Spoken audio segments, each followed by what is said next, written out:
मेहकर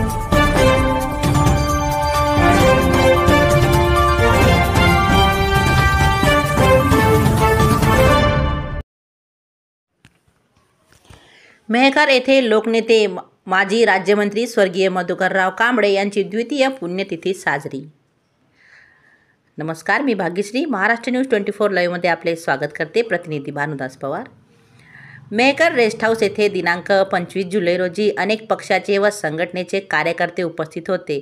त्यांनी साहेबांच्या कार्यावर व तसेच समाजासाठी त्यांची असलेली तळमळ, जसे की आरक्षण, वर्गीकरण, अण्णाभाऊ साठेंचे स्मारक, तसेच लहुजी वस्ताद साळवे यांचे स्मारक असे महत्त्वाचे प्रश्न घेऊन समाजासाठी केलेल्या कामाचे शासन दरबारी कसा संघर्ष केला यावर प्रकाश टाकण्यात आला।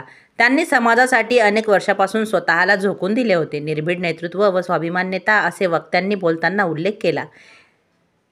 यावेळी प्रमुख वक्ता म्हणून प्रदेश सरचिटणीस राष्ट्रीय लहुशक्ती अनिलजी कांबळे, विदर्भाध्यक्ष श्री समाधानजी साठे, आपचे जिल्हा उपाध्यक्ष श्री भानुदास एस पवार, भाजपचे तालुकाध्यक्ष श्री सारंगजी माडेकर, ज्येष्ठ नेते सोपानराव देबाडे, प्राध्यापक DS वाघ, प्रल्हाद लष्कर, ABS क्रांती सेनेचे प्रभाकर आवारे, प्रदीप कांबळे, महामंत्री जिल्हा उपाध्यक्ष डॉक्टर कीर्तिकुमार कांबळे, श्री गजानन साठे, आसाराम अंभोरे, भगवानजी बावरे, छगन दोडके, देविदास साठे, मोहन मानवतकर, प्रवीण अंभोरे, चंद्रकांत बावरे, संतोष बावरे, काशीनाथ बावरे, मधुकर बावरे, गवई साहेब, पत्रकार सुभाष नरवाडे, ॲडव्होकेट रजनीकांत कांबळे व कार्यकर्ते उपस्थित होते।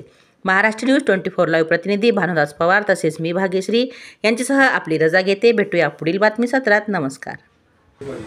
आणि भारतीय संविधानाला अभिप्रेत असणारी सामाजिक आणि संस्था त्या राजकीय पक्षामध्ये सामाजिक स्तरावर देखील ती हस्तगत झाली पाहिजे आहे की कांबळे साहेबांनी जो काही संघर्ष केला हा आपला सर्वांना माहिती।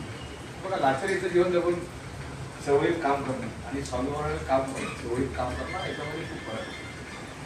हा सर्वात मोठं स्वाभिमानाचं उदाहरण असेल तर त्या आधारे कांबळे साहेबांनी जी चळवळ संपूर्ण राज्यामध्ये उभी केली, तो होलार समाज असेल, तो खाटी समाज असेल, चर्मकार समाज असेल, तो मात्र समाज असेल, बौद्ध समाज असेल, त्याचा वडर समाज असेल, उपेक्षित वंचित समाजाला समाजाच्या मुख्य प्रवाह आणण्यासाठी त्यांनी त्या राजकीय पक्षामध्ये बऱ्याचदा त्यांच्या प्रवेशावर अनेक पुण्यात कथनापूर झाला। राजकीय नेत्यांच्या वरचढीला बसून